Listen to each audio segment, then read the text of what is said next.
అసుర కులగురువు శుక్రాచార్యుడి నిరీక్షణ. ఈ కవల సోదరులిద్దరికీ శుక్రాచార్యుడు తామసిక విద్యలన్నింటినీ నేర్పించాడు. అసురులు వస్తున్నారు. వచ్చేది అసురుల మహారాజు మా అన్న హిరణ్యకశుడు.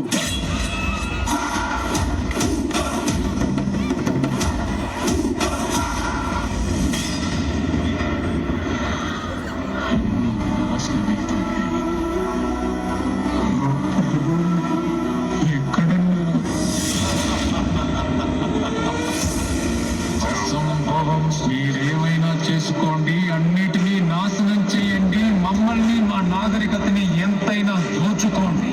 ఒకదాన్ని మీరు ఎన్నటికీ దోచుకోలేరు. మాకున్న పరమ భక్తి విష్ణువు పట్ల. ఓం నమో భగవతే వాసుదేవాయ. ఈ తుచ్చ హిరణ్యాక్ష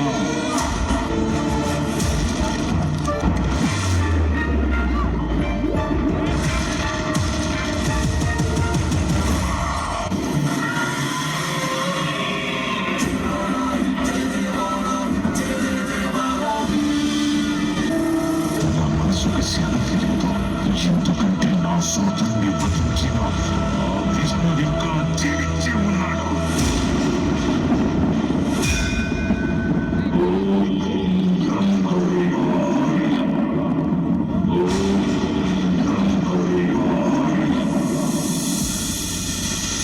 ఓ హిరణ్యకశప, నీ తపస్సు మెచ్చితి. నీకే వరం కావాలో కోరుకో. మీరు సృష్టించిన ఈ సృష్టిలో ఏ జీవి వల్ల నాకు మరణం సంభవించకుండా వరమివ్వండి. నా మరణం పగలు గాని రాత్రి గాని, గృహం లోపల గాని గృహం వెలుపల గాని, అస్త్ర శస్త్రాల వల్ల కాని, నిర్జీవుల వల్ల కాని సజీవుల వల్ల కాని నాకు మరణం సంభవించకుండా వరమివ్వండి బ్రహ్మదేవా. తదాస్తు. ఓం నమో భగవతే వాసుదేవాయ నమః. ఓం నమో భగవతే వాసుదేవాయ నమః.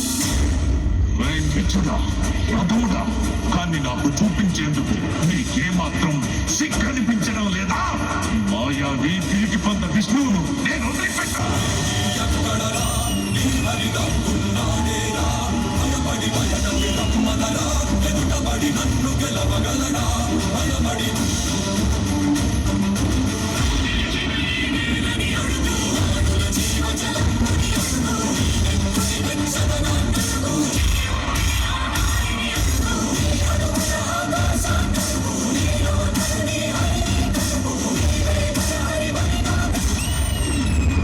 ప్రహ్లాద, నీ విష్ణువు అన్ని చోట్ల వ్యాపించి ఉంటాడు కదా, ఈ స్తంభంలో కూడా ఉన్నాడా? అందులోనూ ఉన్నారు.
చూడు.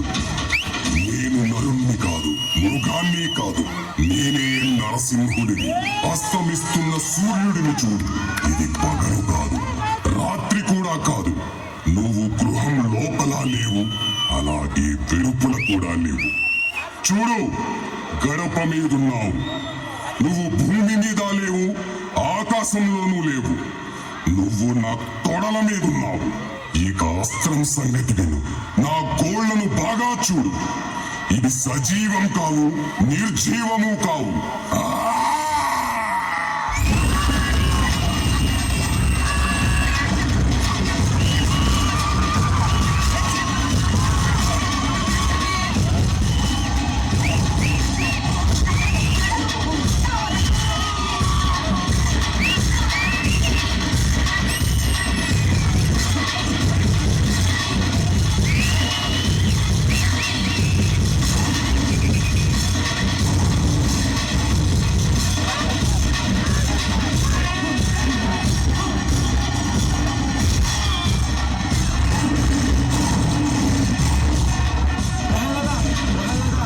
స్వామిని శాంతించమని చెప్పు. స్వామి నీ మాటే వింటారు. స్వామి శాంతించండి స్వామి. ఓం వాసుదేవాయ నమః. ఓం నరసింహాయ నమః.